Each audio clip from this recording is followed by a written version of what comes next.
पूंजीपतियों के लिए कानून वापस लो, गजब एकता चप्पा, मोदी सरकार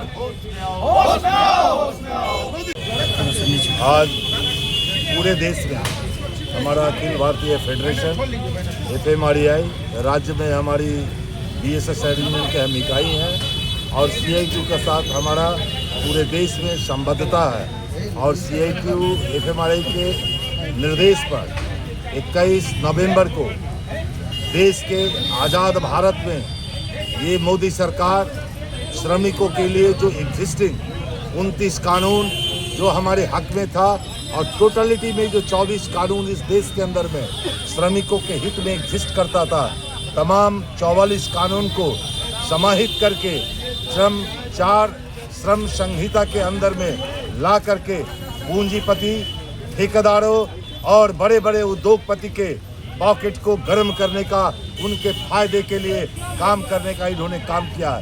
जबकि बरसों से इस कानून का हम विरोध कर रहे थे। इस देश के शासन को इतना भी चेतना नहीं है उनको कि जब देश में करोड़ों मजदूर के अंदर में जब एक 90% मजदूरों की आबादी जब इस कानून को नहीं मान रहा है, तो इस कानून के अंदर में कुछ न कुछ तो धोखाधड़ी हो रही है। हमारे संगठनों से बात करना चाहिए। 11 तमाम देश के श्रमिक संगठनों ने इसका पुरजोर विरोध आज एक कोरोना के समय से करते आ रहा है। अल्टीमेटली 21 नवंबर को ये देश इस कानून को अस्तित्व में ला करके तमाम राज्य सरकारों को निर्देश देने का काम किया है कि इस कानून को अस्तित्व में लाया जाए और उसका क्रियान्वयन का दुस्साहस इन्होंने किया है। हम उनको बताना चाहते हैं, चेतावनी देना चाहते हैं, कृषि कानून इस देश में जब आपने लाया था, देश को आपका तमाम तंत्र बताने का काम किया था। कृषकों के फायदा के लिए ये कृषि कानून है। जब देश के शासक वर्ग को जब लाचार किया, वही श्रम कानून जो श्रमिकों इसको कृषकों के लिए था, उसको उन्होंने वापस लेने का काम किया। उसकी पुनरावृत्ति फिर उन्होंने करने का काम किया। हमें उम्मीद है और हम उनको बताना चाहते हैं, जब तक ये 4 श्रम संहिता वापस नहीं लेंगे, देश का मजदूर वर्ग शांति से नहीं बैठेगा।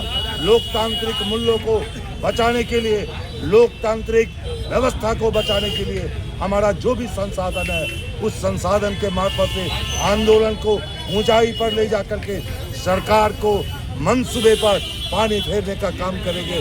जब तक इसको रोल बैक नहीं किया जाएगा, शांति से हमारा संगठन बैठने वाला नहीं। क्या नाम हुआ आपका? मेरा नाम हुआ प्रदीप कुमार वर्मा। हम BSS यूनियन के राज्य सचिव हैं। आकलन है, हम लोग का भी आकलन है कि 2020 का क्रियान्वयन के बाद जितना चुनाव हुए, देश का चुनाव, आम चुनाव हुआ, राज्यों का चुनाव हुआ, लेकिन बिहार का जो रिजल्ट है, जो जिस कानून से भी हो, इसके बाद सरकार को लगता है कि अब हमारे विरोध में कुछ नहीं है और उसके बाद तुरंत इन्होंने पूरे देश में इस कानून को लाया है। इसका दुष्परिणाम क्या है कि हमारे लिए, दूसरे को तो छोड़, एक पहला सेपरेट लेजिस्लेशन था जर्नलिस्ट के लिए, वर्किंग जर्नलिस्ट के लिए, और दूसरा सेपरेट लेजिस्लेशन राज्यसभा में 1976 में हम लोग के लिए हुआ, सेल्फ प्रमोशन एम्प्लॉय। इस कोड के आने से, इस श्रम संहिता का लागू होने से ये दोनों जो कानून है ये पूरी तरीक़ा से निरस्त हो गया, उसमें जितना प्रावधान है। और ये जो संहिता के अंदर में है, जो उनका जो नया रूल्स बना रहा राज्य से, एक राज्य से दूसरे राज्य तक, वो लागू होगा, जिसका दुष्परिणाम क्या होगा? पहला परिणाम होगा कि काम का घंटा स्वतः स्फूर्त बढ़ जाएगा। तो जब इंटरनेशनल लेबर ऑर्गेनाइजेशन का चार्टर बोल रहा है कि 8 घंटा काम आराम और 8 घंटा सामाजिक कार्य क्रियाकलाप, तो उसका इलेक्ट हमारा एक सरकार जा रहा है। दूसरा, 1926 में जब देश गुलाम था, तब ट्रेड यूनियन एक्ट बना था 1926 कि कोई भी काम करने वाले मजदूर अपना संगठन बना सकते हैं। लेकिन आज इन्होंने इतना कठिन कर दिया कि रजिस्ट्रेशन लेना असंभव सा है और चुनाव कराना असंभव सा है। ऐसा कर दिया है कि उसमें परसेंटेज इंक्रीज कर दिया। जो बना हुआ संगठन में उसके लोग नहीं आते हैं, तो जो नया संगठन बनाना है उसमें परसेंटेज बना दिया कि इतना आएगा तभी रजिस्ट्रेशन होगा। तो सीधा सीधा इनका संदेश है कि मजदूरों का कोई संगठन नहीं रहेगा। तीसरी सबसे अहम बात है कि आज उन्होंने फ्लोर वेज एक नया टर्मिनोलॉजी लाया कि जो एक मजदूरों के लिए फ्लोर वेज उन्होंने लाया, जिसका न्यूनतम है 187 रुपया। आप बताइए, इतना इन्फ्लेशन और इतना मुद्रास्फीति और इतना महंगाई में 187 रुपये से मजदूरों का काम चलता है। और न्यूनतम मजदूरी को दो भागों में बांट दिया, एक वर्कर्स के लिए और एक मजदूरों एक वर्कर्स है, एक एम्प्लॉय। देखिए कैसा टैक्टिस लिया। तो वर्कर्स हो गया जो केंद्र का कर्मचारी, राज्य कर्मचारी सरकारी, और एम्प्लॉय हो गया जो प्राइवेट में। विरोध किस तरीका का आप लोग? विरोध हमारा है कि आज हम अखिल भारतीय स्तर पर आज शुरुआत किए हैं कि काला बिला लगाकर हम लोग जहाँ जहाँ काम करने जा रहे हैं, जो हमारा वर्किंग प्लेस है, वहाँ हम बता रहे हैं।